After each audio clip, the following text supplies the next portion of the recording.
여러분 반갑습니다. 오늘 같이 보실 하나님의 말씀은 민수기 3장 15절입니다.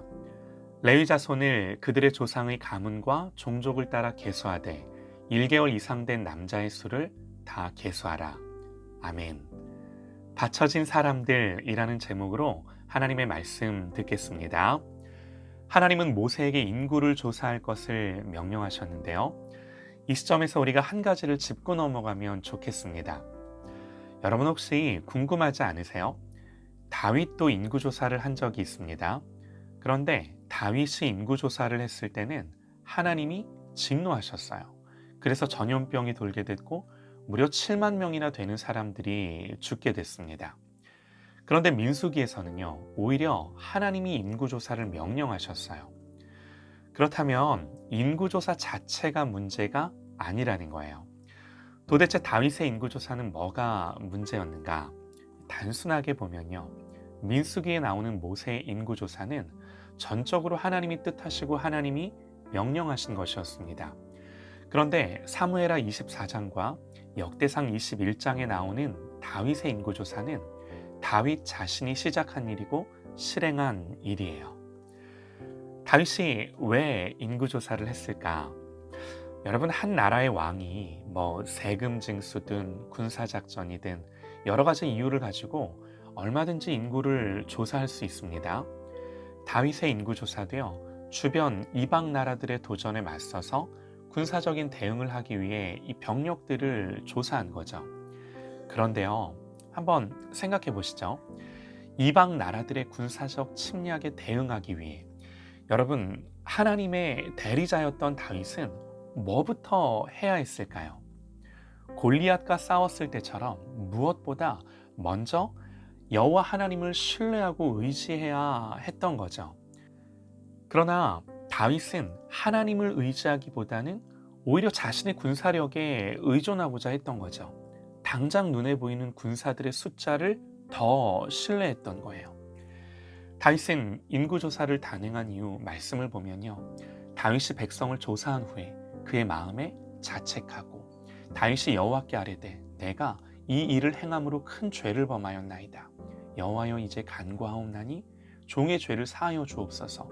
내가 심히 미련하게 행하였나이다. 그럽니다. 여러분 보세요. 사실은 민수기의 인구조사도 그 목적이 다르지 않습니다. 싸움에 나갈 만한 사람의 수를 세어 전쟁을 준비하기 위한 것이었어요. 그러나 눈에 보이는 큰 틀에서는 비슷할지 모르나 민수기 인구조사는요, 먼저 철저하게 하나님의 은혜를 셈하는 것이었습니다. 무슨 말인가요? 한번 생각해 보시죠. 애굽으로 내려갔던 70명의 야곱의 가족이 오늘날 60만이 넘는 군대를 거느린 한 나라와 민족이 된 거예요. 하나님 말씀 그대로 된 거예요. 이는 하나님의 언약을 기억하며 신실하게 하나님이 그 모든 약속을 이루어 주셨음을 이스라엘로 깨닫게 하는 작업이었던 거죠. 하나님의 은혜를 알게 하는 것이었어요.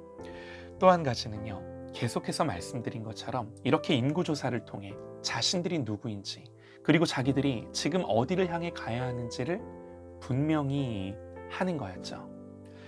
이스라엘은요, 하나님의 군대로 부름받은 자들이었어요. 그런데 어떻게 싸우는가?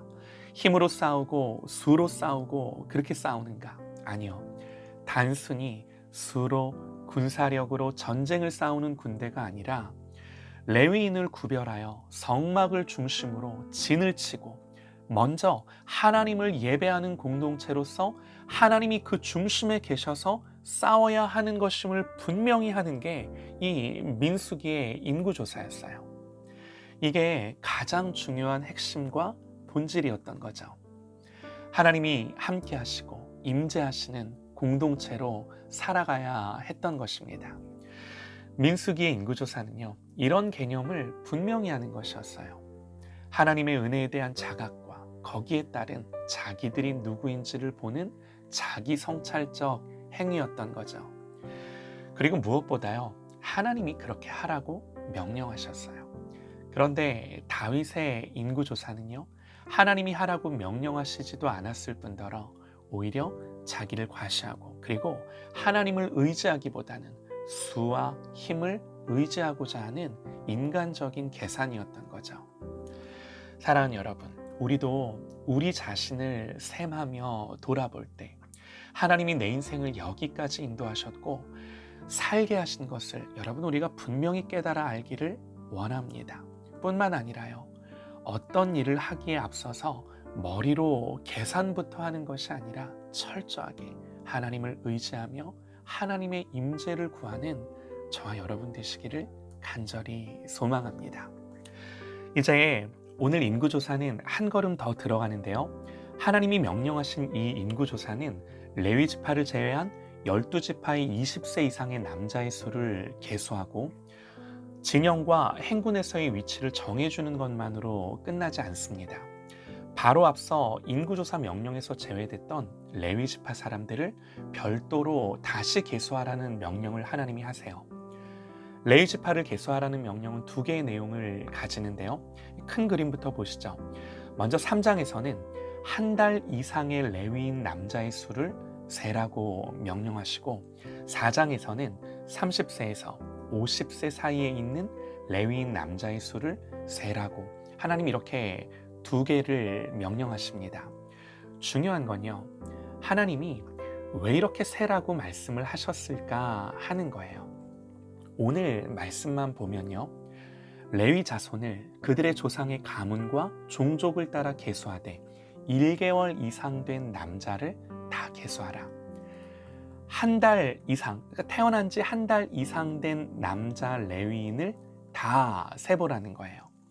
이렇게 다 셌더니 그 숫자가 모두 22,000명이었습니다.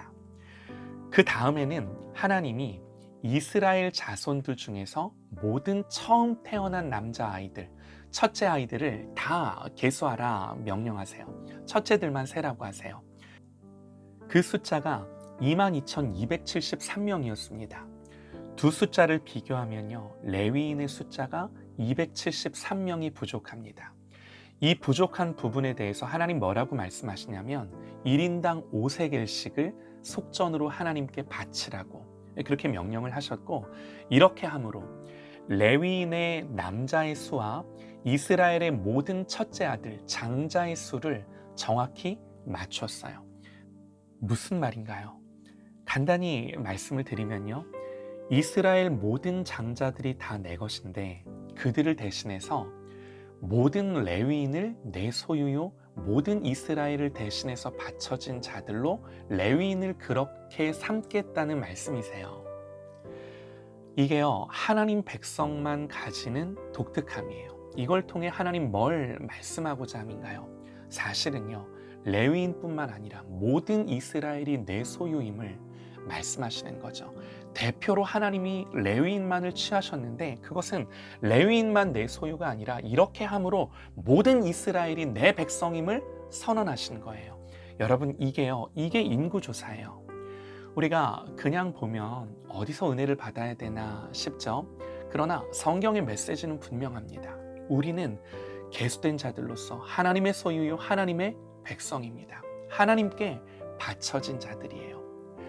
그리스도가 피로 값주고 사서 하나님께 드린 자들이에요.